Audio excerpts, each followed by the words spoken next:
भावाला राखी बांधण्याचा शुभ मुहूर्त कोणता? तब्बल 90 वर्षांनी आला दुर्मिळ महायोग. यावर्षी 9 ऑगस्ट रोजी संपूर्ण भारतात रक्षाबंधन हा सण मोठ्या उत्साहात साजरा केला जाईल. रक्षाबंधनाचा हा सण दरवर्षी श्रावण पौर्णिमेला साजरा होतो, जेव्हा बहिणी आपल्या भावाच्या हातावर राखी बांधतात. हा सण केवळ राखी बांधण्यापुरता मर्यादित नसून तो भाऊ बहिणीच्या प्रेमाचे प्रतीक मानला जातो. भद्राकाळ कधी संपणार? यावर्षी रक्षाबंधनावर भद्राची छाया आहे, परंतु घाबरून जाण्याची गरज नाही. भद्रकाळ 8 ऑगस्ट रोजी दुपारी रात्रीचे 2:12 वाजता सुरू होईल आणि 9 ऑगस्ट रोजी दुपारी रात्रीचा 1:52 वाजता समाप्त होईल. त्यामुळे 9 ऑगस्ट रोजी तुम्ही संपूर्ण दिवसभर रक्षाबंधन साजरा करू शकता. राखी बांधण्यासाठी शुभ मुहूर्त. ज्योतिषशास्त्रानुसार 9 ऑगस्ट रोजी राखी बांधण्यासाठी एक खास शुभ मुहूर्त आहे. सकाळी 5:30 पासून दुपारी रात्रीचा 1:20 पर्यंत. या दरम्यान बहिणींना आपल्या भावाला राखी बांधण्यासाठी एकूण 7 तास 50 मिनिटांचा वेळ मिळेल. रक्षाबंधनासाठी इतर शुभ मुहूर्त. या रक्षाबंधनाला अनेक दुर्मिळ शुभ मुहूर्त जुळून येत आहेत. असे मुहूर्त गेल्या 90 वर्षांतून पहिल्यांदाच येत आहेत. शोभन योग ऑगस्ट 10 रोजी रात्रीचे 2:15 पर्यंत. ब्रह्म मुहूर्त पहाटेचे 4:22 पासून पहाटेचे 5:04 पर्यंत. अभिजित मुहूर्त दुपारचे 12:17 पासून दुपारचे 12:53 पर्यंत. या मुहूर्तांमध्येही बहिणी आपल्या भावांना राखी बांधू शकतात. राखी बांधताना किती गाठी बांधणे शुभ असते? राखीला 3 गाठी बांधणे शुभ मानले जाते. या प्रत्येक गाठीचे खास महत्व आहे. पहिली गाठ ही भावाच्या दीर्घायुष्यासाठी असते. दुसरी गाठ ही बहिणीच्या दीर्घायुष्यासाठी असते. तिसरी गाठ ही बहीण आणि भावाच्या नात्यात गोडवा आणि प्रेम टिकवून ठेवण्यासाठी असते. राखी बांधण्याचे नियम आणि योग्य दिशा. रक्षाबंधनाच्या दिवशी राखी बांधताना काही गोष्टींची काळजी घेणे महत्वाचे असते. दिशा. राखी बांधताना बहिणीचे तोंड पश्चिम दिशेला असावे, तर भावाचे तोंड उत्तर पूर्व दिशेला असणे शुभ मानले जाते. तिलक.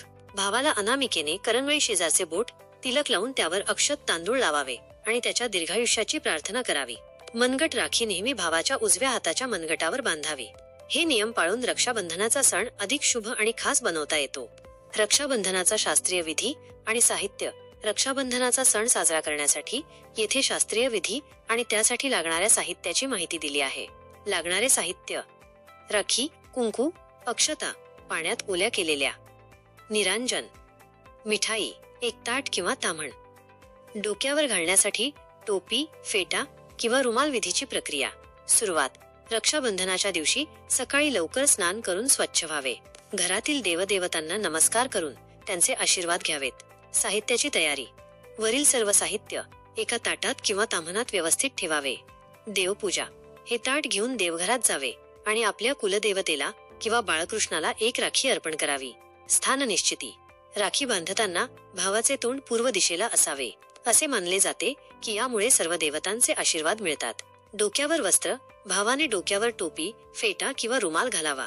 टिळा आणि अक्षत: बहिणीने सर्वात आधी भावाच्या कपाळावर कुंकवाचा टिळा लावावा. टिळा लावल्यानंतर अक्षता लावाव्यात आणि आशीर्वाद म्हणून भावाच्या डोक्यावर टाकाव्यात. औक्षण: त्यानंतर बहिणीने भावाचे औक्षण करावे. राखी बांधणे: औक्षण झाल्यावर भावाच्या उजव्या हाताच्या मनगटावर राखी बांधावी. शक्य असल्यास राखी बांधताना मंत्र म्हणावा, ज्यामुळे राखीच्या धाग्यात शक्ती येते. मिठाई आणि भेटवस्तू: राखी बांधल्यावर एकमेकांना मिठाई भरवावी. त्यानंतर भावाने बहिणीला भेटवस्तू द्यावी आणि तिच्या सुखी आयुष्यासाठी प्रार्थना करावी. नमस्कार: जर भाऊ मोठा असेल तर बहिणीने त्याला नमस्कार करावा. बहीण मोठी असल्यास भावाने तिला नमस्कार करावा. राखी बांधताना म्हणावयाचे मंत्र: राखी बांधताना येन बद्धो बली राजा दानवेंद्रो महाबल तेन त्वाम प्रतिबद्ध नामे रक्षे माचल माचल. टिळा लावताना सिंदूरम सौभाग्यवर्धनम पवित्रम पापनाशनम आपद हरते नित्यम लक्ष्मीस्तिष्ठती सर्वदा. तुम्हा सर्वांना श्रावण महिन्याच्या खूप खूप शुभेच्छा. ही माहिती तुम्हाला आवडली असेल तर कृपया चॅनलला लाईक, शेअर आणि सबस्क्राईब करायला विसरू नका.